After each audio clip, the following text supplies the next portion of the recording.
আমাদের অনন্য স্টোরি সকল প্রকার পার্ট গল্প দেখতে আমাদের চ্যানেলটি সাবস্ক্রাইব করে পাশে থাকা বেল আইকনটিতে ক্লিক করে অল নোটিফিকেশন অন করে দিন। মনি, নিজের কর্মের ফল সবাইকেই ভোগ করতে হয়। মায়ের কাছ থেকে তুমি আমাকে দূরে সরিয়ে দিয়েছিলে, আজ ভাগ্যই তোমার থেকে আর আদরের ছেলেকে দূরে সরিয়ে দিল। ইমা দীর্ঘশ্বাস ছেড়ে আকাশের দিকে তাকিয়ে রইল চুপচাপ। হঠাৎ পেছন থেকে কেউ জড়িয়ে ধরতেই ইমা চমকে উঠে মাথা ঘুরিয়ে পেছনে তাকিয়ে দেখে ইয়াদ। ইমাকে তাকাতে দেখে ইয়াদ ভুরু নাচিয়ে মুচকি হাসল। ইমা আবার সামনে তাকালো। ইয়াদ ইমার কাঁধে থুতনি রেখে বলল, কি হয়েছে আমার বউটা?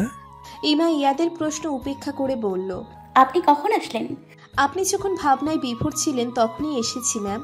তোমাকে এখন বসে থাকতে দেখে ফ্রেশ হয়ে তারপর আসলাম। ইমা ইয়াদের হাত ছাড়িয়ে বলল, চলুন আপনার খাবার দিচ্ছি। ইয়াদ ইমাকে থামিয়ে দিয়ে বলল, আগে বলো তোমার কি হয়েছে, এত মনমরা কেন তুমি? আরমান ভাইয়া চলে গেছে।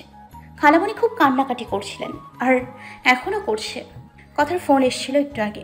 ইয়াদ বলল, না গেলে তো পারতেন, হঠাৎ এভাবে কেন চলে গেলেন? ইমা ইয়াদের প্রশ্ন সম্পূর্ণ উপেক্ষা করে রুমের দিকে যেতে যেতে বলল, রাত অনেক হয়েছে, আপনি খাবেন, চলুন। ইয়াদার কথা বাড়ালো না, চুপচাপ ইমার পিছনে যেতে লাগলো। খাবার টেবিলেও ইমা একদমই খাচ্ছিল না, শুধু খাবার নাড়াচাড়া করছে। ইয়াদ সেটা খেয়াল করে নিজেই এক লোকমা খাবার ইমার সামনে ধরল। ইমা একবার ইয়াদের দিকে তাকিয়ে খাবারটা মুখে নিল।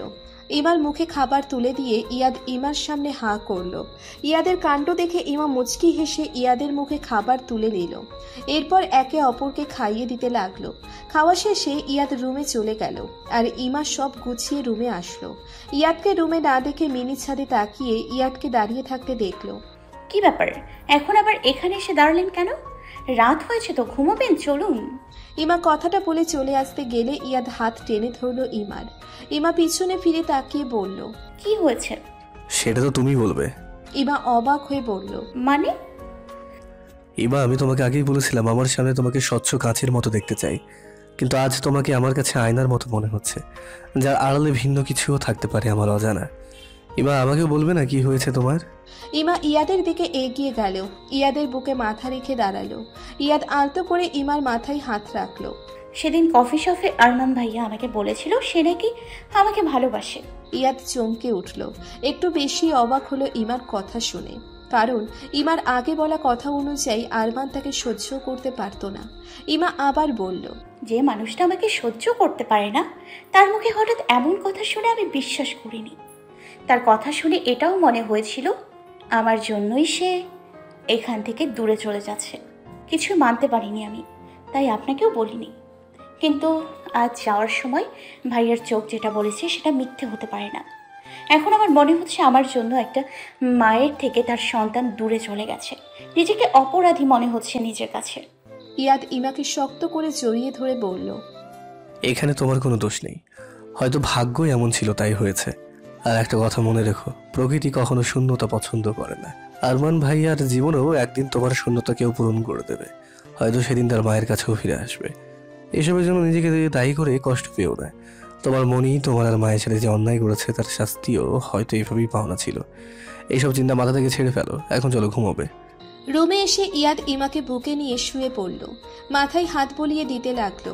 ইমাও ইয়াদের বুকে গুটিসুটি মেরে শুয়ে আছে। এতক্ষণে বিষণ্ণতা এক নিমেষে কেটে গেল তার। সব মন খারাপ আর বিষণ্ণতার মেডিসিন যেন এটাই। ইয়াবা, আজ কোথায় কোথায় গিয়েছিলে ভাবির সাথে? আরমান স্যারকে এয়ারপোর্টে ছাড়তে গিয়েছিল। ভাবি আর ভাইয়া আমাকে বলেছিল ভাবির সাথে যেতে, সেখানেই গিয়েছিলাম। রেহান মুচকি হাসার চেষ্টা করে বলল, তার জন্যই বুঝে আজ মনটা এত খারাপ আমার ইয়াবার? ইয়ানা মাথা তুলে রেহানের দিকে তাকিয়ে বলল, আমার কোথায় মন খারাপ?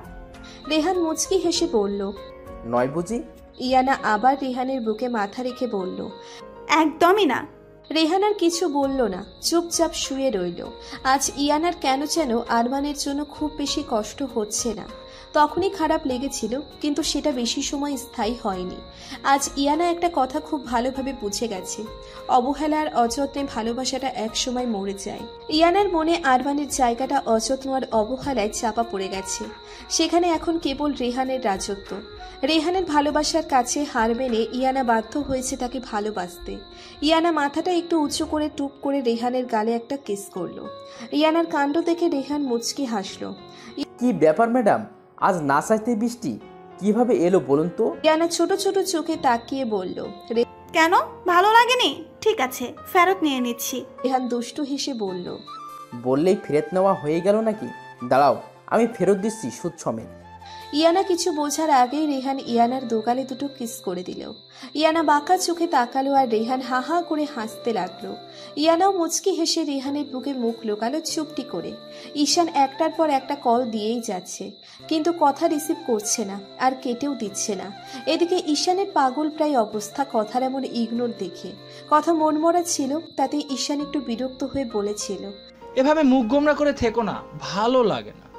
এটা নিয়ে দুজনের ছোটখাটো একটা যুদ্ধ হয়ে গিয়েছে। কল দিতে দিতে ঈশান নিজের মনে বিড়বিড় করে বলল, মিস্টার ঈশান, আরো কারো পিচ্চিদের সাথে প্রেম, কথায় কথায় গাল ফুলিয়ে বসে থাকে। এ খোদা, তুমি উদ্ধার করো এই বিপদ থেকে। ও, তার মানে আমি আপনার জন্য বিপদ হয়ে গেছি এখন, তাই না? কপাল খারাপ থাকলে যা হয় আর কি। এখন তো আমি পুরনো হয়ে গেছি, আমাকে আর ভালো লাগে না। ঈশান অবাক হয়ে বলল, যা বাবা, এই তো সেদিন অ্যাকসেপ্ট করলে, পুরনো হলে কখন আবার? আপনি আর কথা বলবেন না আমার সাথে, কলও দিবেন না, বলে দিলাম। ঈশানকে কিছু বলার সুযোগ না দিয়ে কথা ফোন কেটে দিল। ঈশান হ্যালো হ্যালো করে বুঝতে পারলো অনেক আগে কেটে দেওয়া হয়েছে। ঈশান নিচের চুল টানতে লাগলো। কথা আগের মতো আর গম্ভীর নেই, দিন দিন যেন চঞ্চল হয়ে উঠছে ঈশানের সাথে থেকে। ঈশান একসময় খুব করে চাইতো কথা সব সময় বকবক করুক, তার সাথে ছোট ছোট ঝগড়া করুক, কিন্তু এখন যখন এসব করছে তখন মনে হচ্ছে আগের কথাই ভালো ছিল তার জন্য। এখন তো তার জীবন ধনেপাতা করে দিচ্ছে। ঈশান গাড়ির চাবি নিয়ে বের হয়ে গেল। এখন এভাবেই ম্যাডামের রাগ ভাঙাতে হবে তার। বাড়ির সামনে গিয়ে কল দিলে কথা রিসিভ করে মারলো এক ঝাড়ি। উত্তরে ঈশান ছোট করে বলল, নিচে আসো একটু।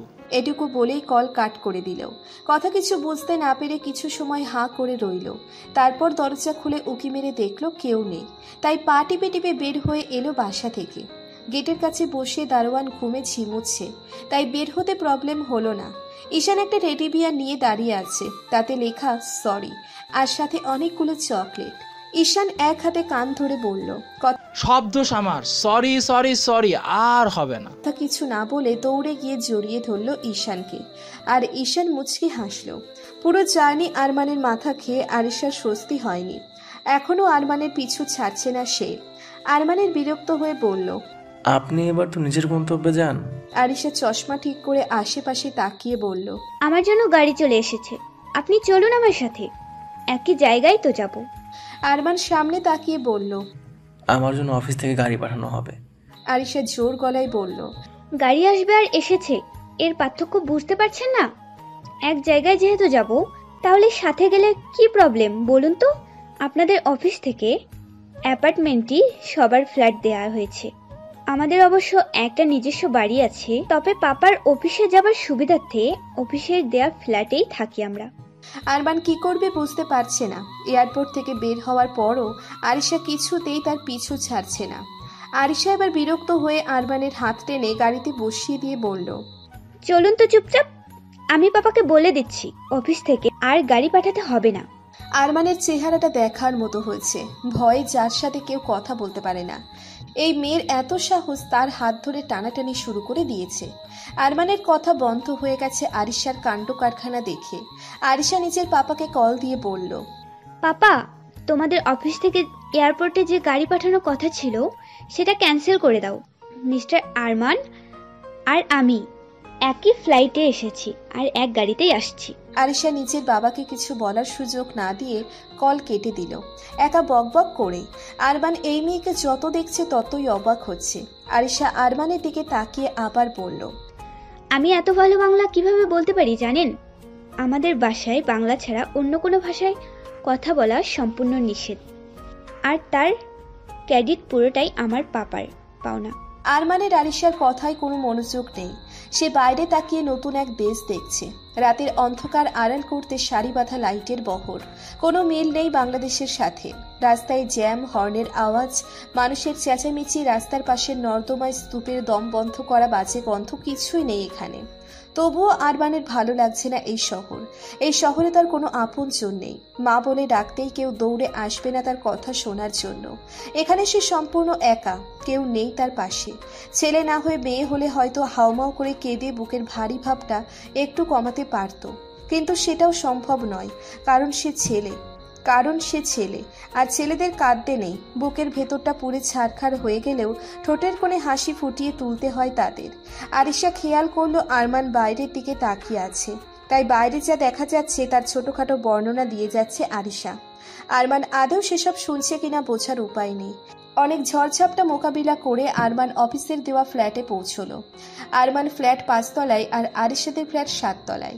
আরমান আরিশাকে কিছু না বলে লিফট থেকে নেমে গেল, আর আরিশা তা দেখে মুখ গোমরা করলো, কিন্তু পরক্ষণে কিছু ভেবে মুচকি হাসলো।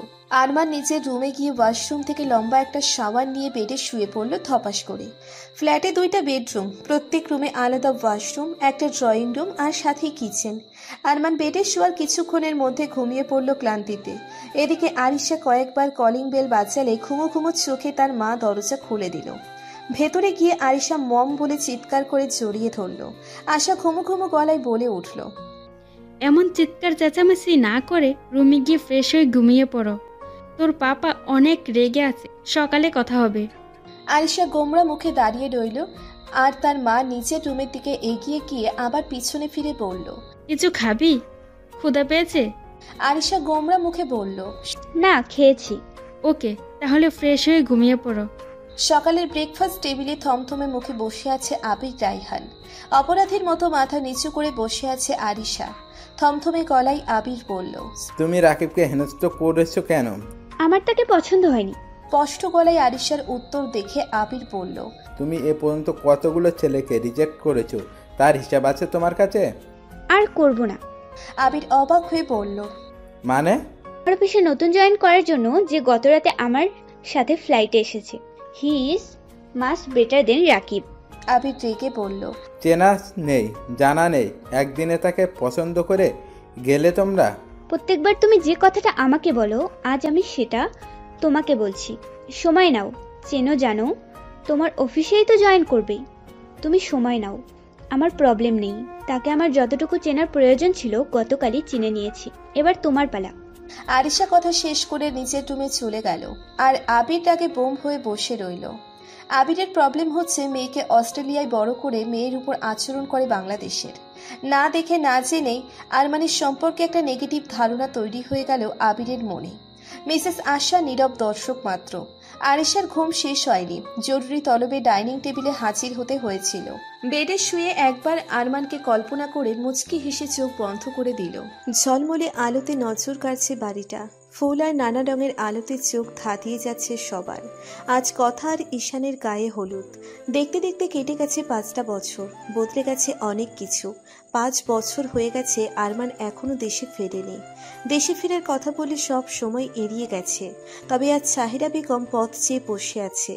আরমান তার একমাত্র ছোট বোনের বিয়েতেও আসবে না, এটা কি করে হতে পারে? তাকে জানানো হয়েছে কথার বিয়ের ডেট। কথার সাথে সাহিরা বেগমের সম্পর্কের কোনো উন্নতি হয়নি, বরং ধীরে ধীরে আরও বেশি অবনতির দিকে গেছে। আরমান 2-3 দিন পর মন চাইলে কল করে, না চাইলে করে না। সাহিরা বেগম 2জন সন্তান থাকলেও তাদের থেকে দূরে। একটু পরেই হলুদ অনুষ্ঠান শুরু হয়ে যাবে। কথাকে সাজানো হচ্ছে, পার্লারের মেয়েরাই সাজাচ্ছে তাকে। কথা, আরমান কি তবে সত্যি আসবে না? কথা মায়ের দিকে ঘুরে তাকিয়ে বলল, তোমার বা তোমার ছেলের কাছে আমার গুরুত্ব কোনো কালেই ছিল না, তাই অন্য কোনো দিন আর আজকের দিনের মধ্যে কোনো তফাৎ নেই মিস্টার আরমান মাহমুদের কাছে। কথা মায়ের দিকে ঘুরে তাকিয়ে বলল। কথাটা শেষ হবার আগেই এক বিন্দু পানি গড়িয়ে গেল চোখের কোণ থেকে। আর 5টা ছোট বোনের মতো বড় ভাইয়ের কাছে গুরুত্ব কখনোই পায়নি কথা। সেই অভিযোগ জীবনের শেষ দিন পর্যন্ত গাথা থাকবে তার মনে। আজ আমার মাকে একদম প্রিন্সেস লাগছে। কথাটা শেষ করে 2 বছরের মেয়ের কপালে চুমু খেলো ইয়ানা। মেয়েটা যত বড় হচ্ছে দিন দিন যেন ততই কিউট হচ্ছে। দেখতে পুরো রেহানের মতো হয়েছে রোহিণী। চুপচাপ বসে থাকলে সবাই দল থেকে ভুল করে। ইয়াবা তোমার হলো? সবাই কিন্তু রেডি হয়ে গেছে, এখনো রওনা দিয়ে দেব। হলুদ রঙের পাঞ্জাবিটা হাতা গুটিয়ে নিতে নিতে রেহান দরজা ঠেলে ভেতরে এলো। ইয়ানা ভাব নিয়ে বলল, আমার ভাইয়ের বিয়ে কি আমাকে ছাড়া হবে নাকি? রেহান চোখ তুলে সামনে তাকিয়ে মুগ্ধ হয়ে গেল। ইয়ানার গায়ে হলুদ সবুজ কম্বিনেশনের শাড়ি আর রোহিণীর গায়ে সবুজ রঙের প্রিন্সেস ড্রেস। মা মেয়ে দুজনকেই চোখ ধাঁধানো সুন্দর লাগছে। রেহানকেও কম লাগছে না পাঞ্জাবিতে। সব মিলিয়ে পারফেক্ট ফ্যামিলি। রেহানকে দেখে ছোট্ট রোহিণী হাত বাড়িয়ে ভেঙে ভেঙে পাপা বলে ডাকতে লাগলো। রেহান এগিয়ে এসে মেয়েকে কোলে নিয়ে গালে কিস করলো। রেহান মুচকি হেসে বলল,